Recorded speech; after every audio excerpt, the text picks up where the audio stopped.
Hey everybody, Patrick Daly here and India Parsons from the Daly team.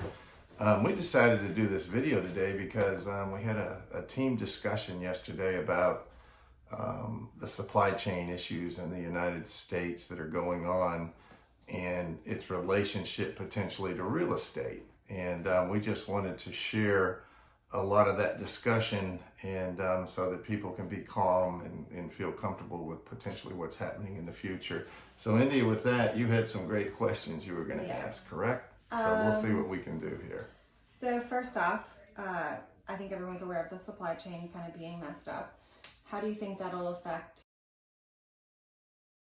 It's interesting. I was reading an article in Inman News recently, and they were talking about just with the 200 plus container ships sitting off the coast of the United States now, it would take actually 80,000 more truckers to actually get that inventory off and into the United States and distributed. So I think most people are comfortable feeling that we're going to have supply issues. When there's supply issues, there's demand issues also, which means prices and inflation. I don't think most likely that if it's going to happen, it sounds like it's going to continue to happen because inflation, the prices, the demand is great. If you go to buy a washer dryer right now, it's very difficult to get what you want, a refrigerator. A lot of the furniture stores here locally will tell you 6 months to a year to get the couch that you want. So when there's demand like that, then prices typically go up, which is going to cause inflation. And we've already got inflation going in the same reasons from wood, gasoline, and other things. So reality with real estate is that the way to look at this is that if inflation goes up, typically interest rates are going to follow. There's a large percentage of homeowners that now have mortgages between 2 and 3%. It would be very difficult for people with a 2 to 3% mortgage to literally go out, and if mortgages go up to 4.5, and 5%, which a lot of economists and people a lot smarter than myself are saying, it's going to be very difficult for people to say, okay, I want to sell my house and go buy another house when they have a 2.5% interest rate, and the new rate on a new home would be 4.5%. You basically wouldn't be doubling your payment, but you'd be very close. So ultimately what that means is I see supply side staying tight on real estate for the same reason. Again, when inventory is tight, there's still the demand out there. So I'm still very comfortable telling people that real estate is a great option to buy, a great time to purchase, especially before these interest rates get to another level. Do you think that that we've caught up with the demand of properties that we saw over the summer, or do you think there's still people out there wanting to buy? There's still a tremendous amount of people wanting to buy, but I think with a lot of the things that are happening in the country right now, it's very difficult for people to feel comfortable buying. And, this is why we're talking about this and being as transparent and open as we are. We're by no means economists or anything, but supply and demand is real. And, there's a tremendous amount of people. We still haven't fulfilled all the dreams of people owning homes. One of the biggest challenges we're going to have is that rents are continuing to increase.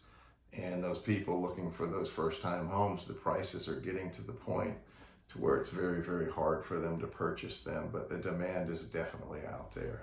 We see it in our business. As we saw in our numbers, we have exceeded our goals this year, and now we've reset a new goal, and there's only 2 months left in the year, which is a really good thing. So most people are seeing that it's still very active. We're just in our typical seasonal deal right now. Yes. We've seen that rentals have been really high this summer and this year. Do you think that that's going to continue on to next year with rentals being up 10% from years prior?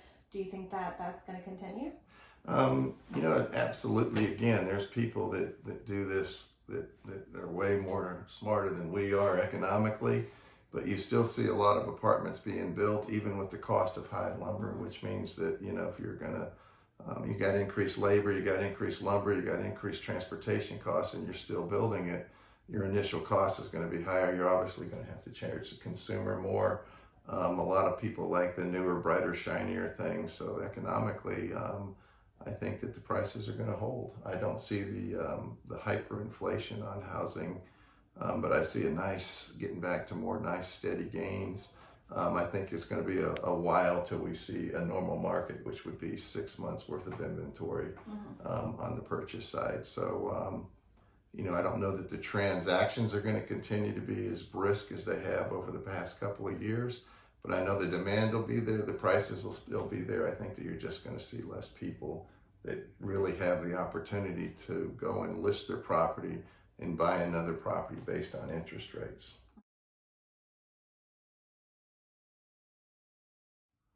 So I've come across some people that want to wait to list property because maybe they're waiting for a magic number or the market to reach a magic place. What do you think, or is it still a good time to list property right now? I'm very bullish on listing property, selling property. If you want to list your home and buy something else right now, or if you have a condo that you want to sell and you want to move up to another condo, I personally, my personal feeling on this is now is as good a time as you're going to get. The rates have continually started to tick upwards. Most people's expectation is they're going to continue to. And just think of it from this perspective, like we talked about before. If you got that 2.5%, 3% mortgage and you're thinking you want to sell, but you're waiting for prices to go up, well, think about the buyer pool, which I think will shrink because the buyer pool, the higher the prices get, the higher the interest rates get. It's like a cone, and the cone gets smaller for people that can qualify in it. And so you're going to have a smaller pool of buyers. So I think right now is absolutely one of the best times I've seen that if you're serious about selling. And I'll add to that, pricing at market value is probably the best suggestion that I could give to anyone right now. Sitting on the market does no good for anybody when there's potential for interest rates to go up. You could literally be trying to squeeze an extra little bit of money out of a property. Interest rates could literally go up a half point at one time, and then bringing your property down, you've already reduced the pool of buyers that potentially could buy it.